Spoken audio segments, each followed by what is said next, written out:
आज की कक्षा में कक्षा 10वीं के भैया बहन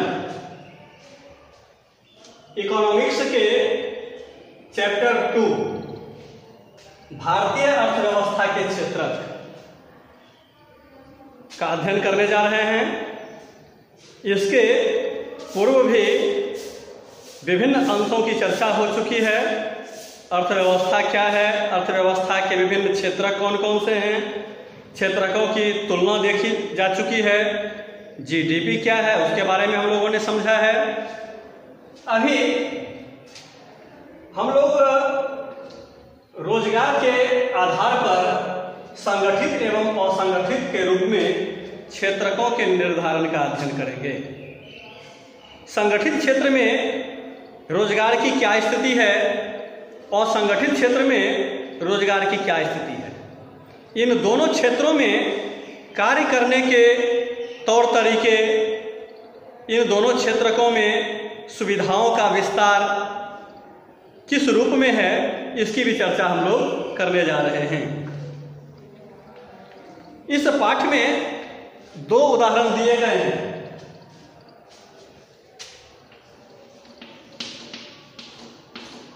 एक उदाहरण है कांता का और एक उदाहरण है कमल का।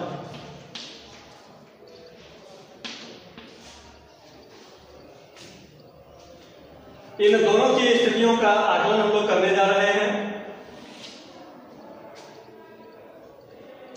कांता एक कार्यालय में काम करती है। पेज नंबर 30 में आप इस उदाहरण को देख करके भी समझने का काम करेंगे। देखिए यहाँ सामने में एक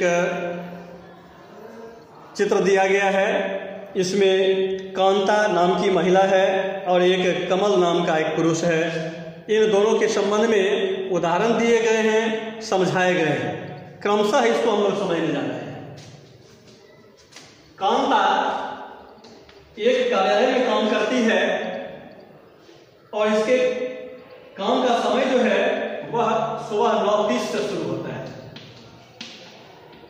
9:30 से शुरू हुआ सुबह और शाम सुबह 9:30 में इसे जाना होता है और शाम में 5:30 तक यह कार्य करती है। 5:30 में इसको छुट्टी हो जाती है। दूसरी ओर एक दूसरे श्रमिक की चर्चा है, कमल। कमल एक किराना दुकान में काम करता है। किराना दुकान में काम करता है और उसके दुकान जाने का जो समय है वह है सुबह 7:30 बजे।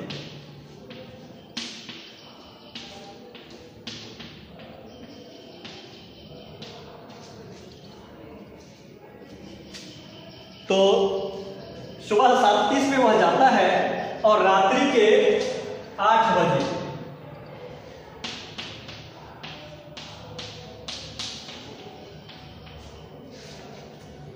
8 बजे रात्रि में उसे अवकाश होता है, छुट्टी होती है। तो जरा देखिए दोनों के काम के घंटों में क्या अंतर है। यहां देख रहे हैं कि सुबह 9:30 बजे कांता अपने ऑफिस जाती है, जबकि कमल को 7:30 बजे जाना होता है। अर्थात जाने के समय में 2 घंटा पहले कमल अपने किराना दुकान में पहुंचता है। अगर अवकाश की बात होती है, छुट्टी की बात होती है, तो 5:30 बजे कांता को छुट्टी हो जाती है अपने ऑफिस से, जबकि कमल को रात 8 बजे तक काम करना होता है। तो कुल मिलाकर के 2 घंटा इधर और 1.5 घंटा या इधर भी देख रहे हैं, तो 3.5 घंटे का जो अंतर है, 3.5 घंटा अतिरिक्त कमल को काम करना पड़ता है। और इस प्रकार से काम के घंटों में दोनों में अंतर है। फिर इसके बाद देखिए कांता प्रत्येक माह के अंत में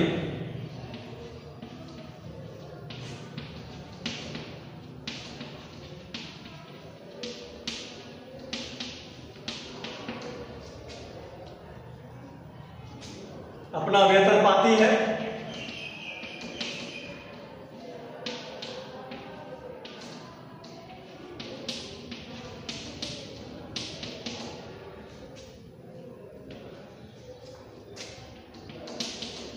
काम के अतिरिक्त कांता को भत्ते भी प्राप्त होते हैं।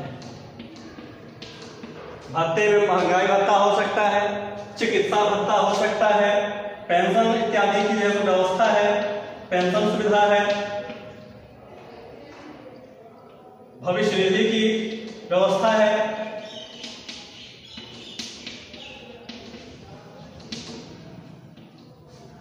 इत्यादि प्रकार के लाभ कांता को प्राप्त होते हैं, लेकिन कमल के साथ इस प्रकार की कोई बात नहीं है, वह दैनिक भोगी है।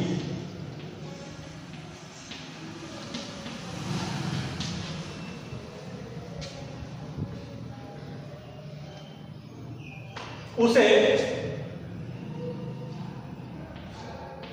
दैनिक मजदूरी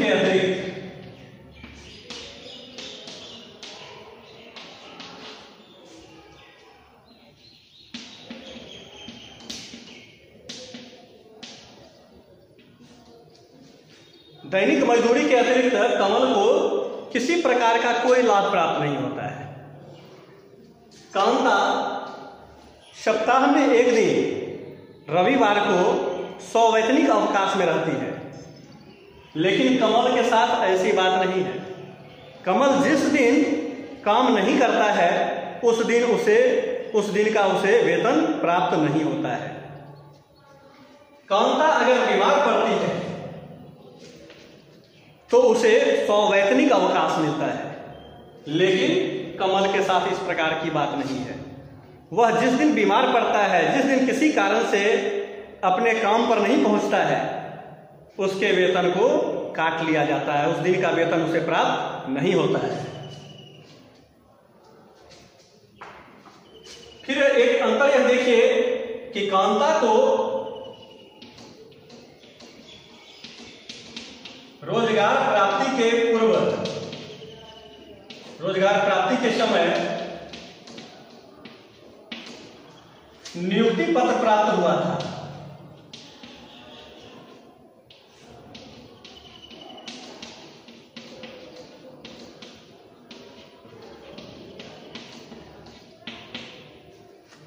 लेकिन कमल के साथ ऐसी कोई बात नहीं है।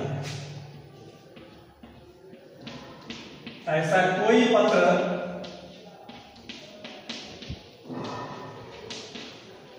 नियुक्ति पत्र नहीं प्राप्त होता।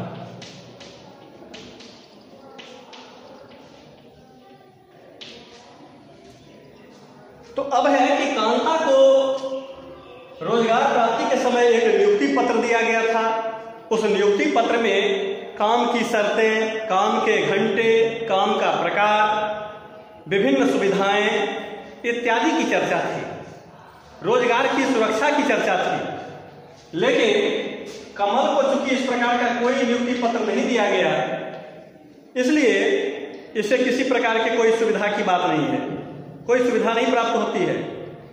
जब कभी भी किराना दुकान का मालिक चाहे उसे उसके काम से बाहर कर सकता है, उसे हटा सकता है।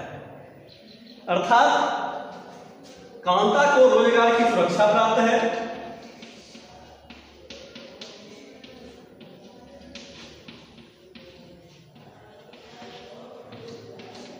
लेकिन कमल का रोजगार सुरक्षित नहीं है।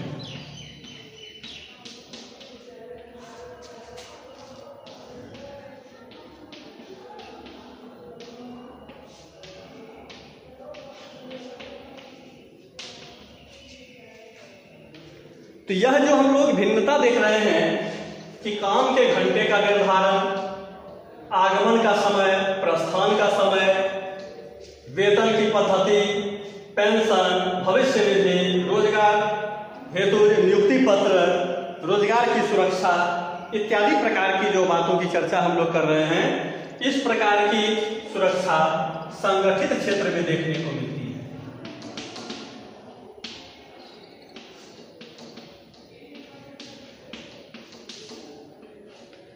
तो कांता का रोजगार जो हो गया वह संगठित क्षेत्र से संबंधित हो गया, जिसमें अनेकानेक नियम विनियम को पालन करना होता है नियोक्ता को। जबकि कमल की जो शर्तें हम लोग देख रहे हैं, कमल के रोजगार का स्वरूप देख रहे हैं, चाहे वह आगमन से संबंधित हो, चाहे प्रस्थान से संबंधित हो, अवकाश छुट्टी से संबंधित कोई बात हो, नियुक्ति पत्र की कोई बात हो, रोजगार के सुरक्षा की बात हो, ऐसी कोई बात कमल के साथ देखने को नहीं मिलती है। तो इस प्रकार की सुविधाओं का अभाव जो है यह असंगठित क्षेत्र में देखने को मिलता है। तो कमल का रोजगार क्या हो गया? असंगठित क्षेत्र का उदाहरण।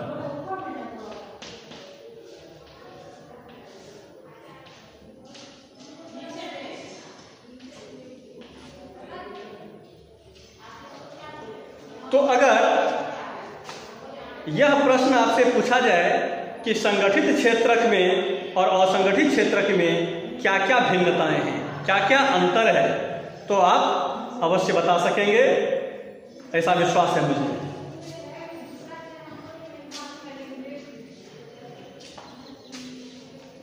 इसके आगे की चर्चा आप करने जा रहे हैं हम लोग।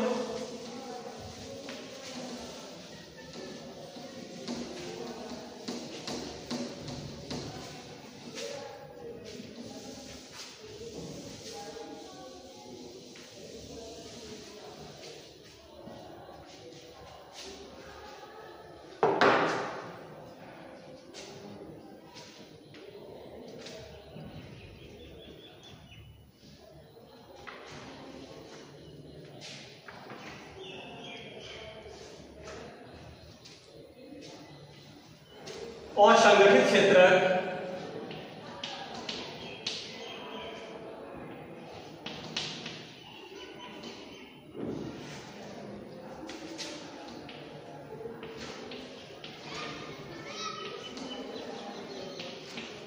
के श्रमिकों का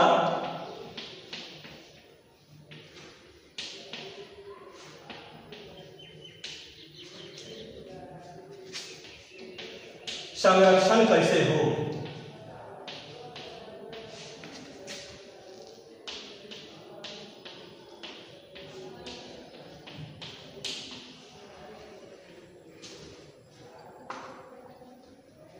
ये बात तो स्पष्ट हो गया कि असंगठित क्षेत्र में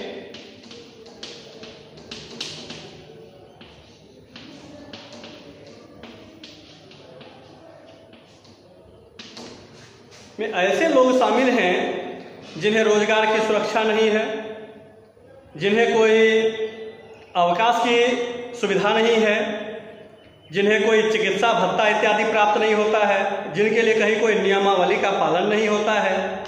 तो ऐसे क्षेत्र में अनेकानेक लोग हैं जिसमें कि दैनिक मजदूर,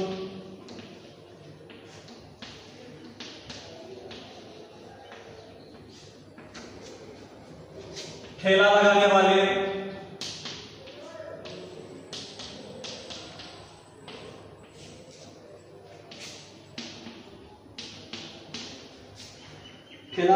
हो गए, निर्माण कार्यों से जुड़े हुए श्रमिक,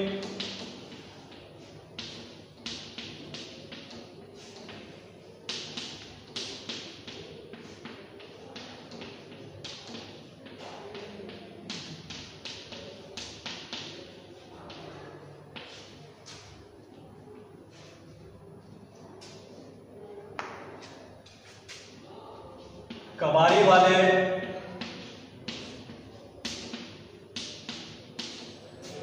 और अन्य अनेक श्रमिक जो कि असंगठित क्षेत्र में काम करते हैं। तो हम लोग देख रहे हैं कि कार्य की जो दशा है, जो सुविधाओं का अभाव है, वह असंगठित क्षेत्र में देखने को मिलती है। तो अब एक बात मन में आती है कि असंगठित क्षेत्र के श्रमिकों का संरक्षण कैसे हो, कैसे इन्हें शोषण से बचाया जाए। तो इस संदर्भ में बताना है कि असंगठित क्षेत्र में काम करने वाले जो श्रमिक हैं और जो उन्हें कार्य करवाने वाले नियोक्ता हैं, उन्हें कम से कम कुछ एक ऐसी शर्तों का पालन अवश्य करना चाहिए जो कि नैतिकता के आधार पर आवश्यक है। अब जैसे कि न्यूनतम मजदूरी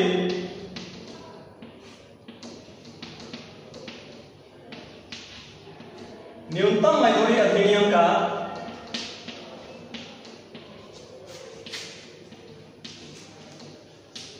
पालन अवश्य होना चाहिए।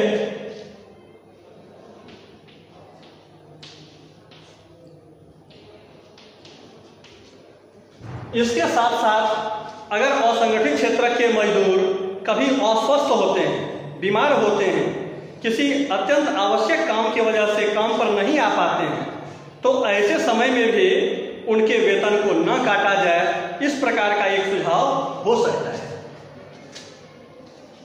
तो अस्वस्थता की स्थिति हो गई,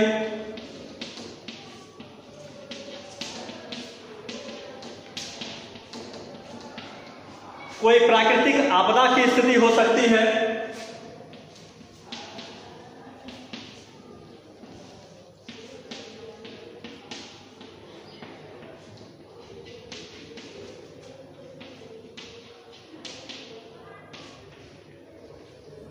इसी प्रकार से और जो श्रम अधिनियम में बातें कही गई है, इनका पालन भी अगर नियोक्ता के द्वारा किया जाए, नैतिकता के आधार पर इसका पालन अगर हो, तो काफी हद तक असंगठित क्षेत्र के श्रमिकों का संरक्षण हो सकता है, उनकी सुरक्षा की जा सकती है। इसके बाद हम लोग आगे चर्चा करेंगे स्वामित्व के आधार पर क्षेत्रकों की चर्चा होगी। अभी स्वामित्व आधारित क्षेत्रक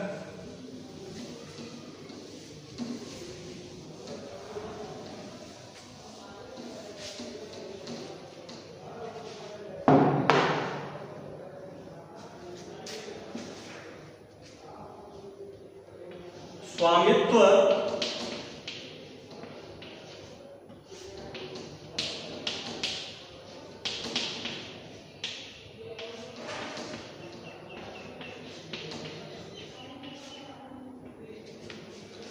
सार्वजनिक और निजी क्षेत्र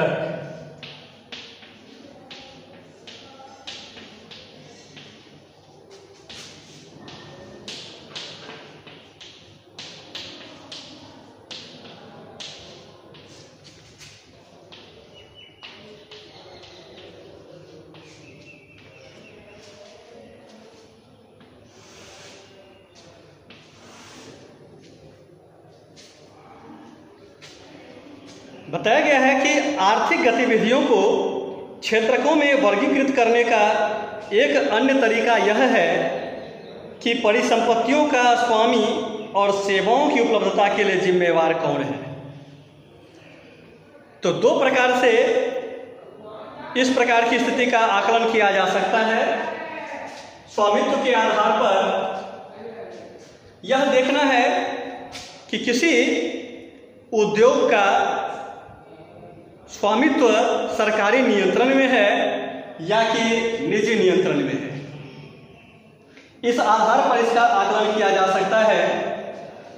हम यह देखते हैं, भारत के संदर्भ में अगर चर्चा हो तो यह पाते हैं कि भारत का स्वरूप जो है वह एक कल्याणकारी राज्य के रूप में है, अर्थात अपने जनता के हितों की रक्षा करना उसका प्राथमिक कर्तव्य है।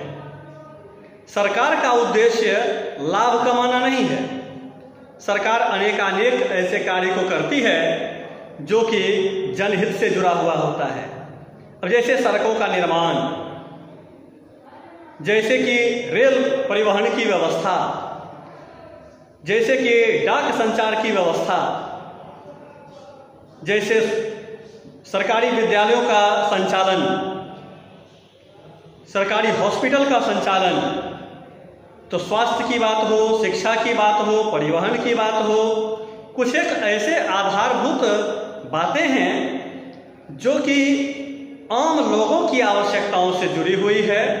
अगर उन आवश्यकताओं की पूर्ति में सरकार रुचि नहीं लेती है और निजी क्षेत्र इस प्रकार के कार्य में हाथ लगाता है, तो आम उपभोक्ताओं को, आम लोगों को उसकी बहुत बड़ी कीमत चुकानी पड़ती है। निजी क्षेत्र इस प्रकार के कार्य में बिल्कुल नहीं आना चाहता है, क्योंकि इस प्रकार के कार्यों में लाभ की संभावना कम है। हम लोग यह देखते हैं कि सरकारी विद्यालय जिसमें अनेकानेक बच्चे शिक्षा प्राप्त करते हैं, सरकार अपने दायित्व का पालन करते हुए शिक्षा की एक आम व्यवस्था बनाती है। उस शिक्षण के कार्य से सरकार को कोई लाभ तात्कालिक तौर पर नहीं दिखता है। तो सरकार लाभ कमाने के लिए नहीं आती है, वह जनहित के लिए उसका गठन होता है, इसलिए वह इस प्रकार के कार्य को लेती है। लेकिन वही काम अगर शिक्षा व्यवस्था निजी हाथों में होता है तो आप देखेंगे कि सरकारी शिक्षण संस्थान में शुल्क की क्या स्थिति है और निजी संस्थान में शुल्क की क्या स्थिति है। कितने अधिक गुने फी चुकाने होते हैं निजी शिक्षण संस्थान में। उसी प्रकार से यदि आप सरकारी हॉस्पिटल में चिकित्सा के लिए पहुंचते हैं तो मात्र 2 रुपये के पंजीकरण करा करके आप अपना इलाज कराते हैं, दवाई इत्यादि भी प्राप्त करते हैं। लेकिन अगर किसी प्राइवेट क्लिनिक में पहुंचते हैं तो डॉक्टर केवल आपकी जांच पड़ताल का ही एक मोटा राशि प्राप्त करता है, मोटी धनराशि की मांग करता है, दवाई भी बहुत ज़्यादा महंगी लिखता है, तो अधिक से अधिक खर्च होता है।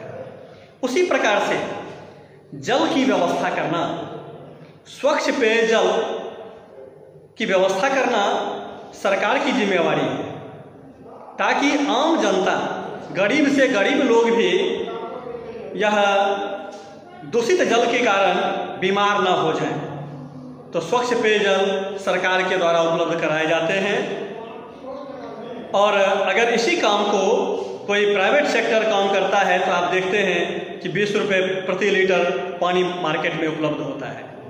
लेकिन सरकार के द्वारा उपलब्ध कराया गया पानी वह बहुत ही कम शुल्क पर, लगभग नगण्य मानिए, यह व्यवस्था उपलब्ध कराई जाती है।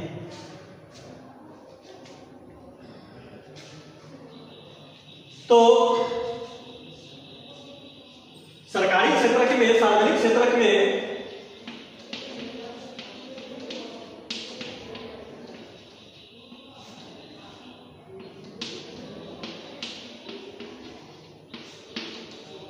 इसके अंतर्गत आप उदाहरण में देख सकते हैं सड़क, पुल, रेलवे,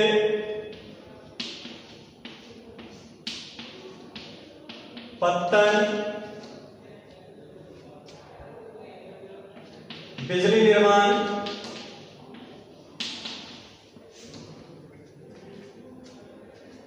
इत्यादि प्रकार के उदाहरण की चर्चा भी हम लोग किए हैं।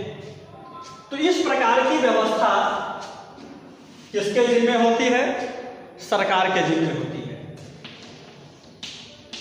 इसका स्वामित्व सरकार के जिम्मे होता है।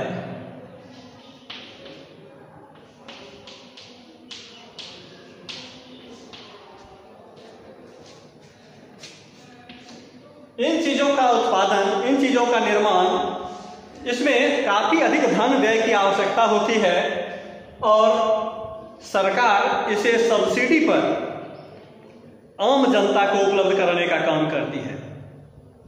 इसका बहुत बड़ा खर्च सरकार स्वयं उठाती है ताकि आम लोग भी इन सुविधाओं का लाभ उठा सकें। जबकि निजी क्षेत्र की अगर चर्चा करते हैं तो निजी क्षेत्र में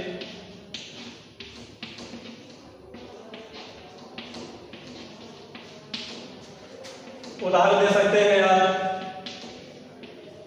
रिलायंस को ले लीजिए, टिस्को को ले सकते हैं, और भी अनेक कंपनियां इसमें शामिल हैं।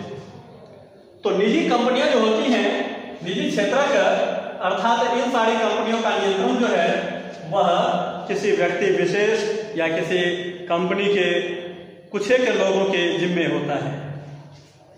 तो इन दोनों क्षेत्रों में जो मूल अंतर है वह अंतर सेवा को उपलब्ध कराने से संबंधित है, उसकी कीमतों से मिलता जुलता है। तो इस पाठ में हम लोगों ने इस बात की चर्चा कर ली है कि जनहित को ध्यान में रखते हुए बहुत सारी ऐसी सेवाएं हैं जिसे उपलब्ध कराने की जिम्मेवारी सरकार उठाती है और उसके बहुत बड़े खर्च को वह स्वयं वहन करती है सब्सिडी के माध्यम से। जबकि निजी क्षेत्र अगर उन्हीं कार्यों को करती है तो वह एक मोटी धनराशि लोगों से वसूल करती है। ऐसी स्थिति में सामान्य जन इन सुविधाओं का लाभ उठाने से वंचित हो जाते हैं। तो यह पाठ आपका आज समाप्त हो गया। इससे संबंधित बातों को आप तैयार करें।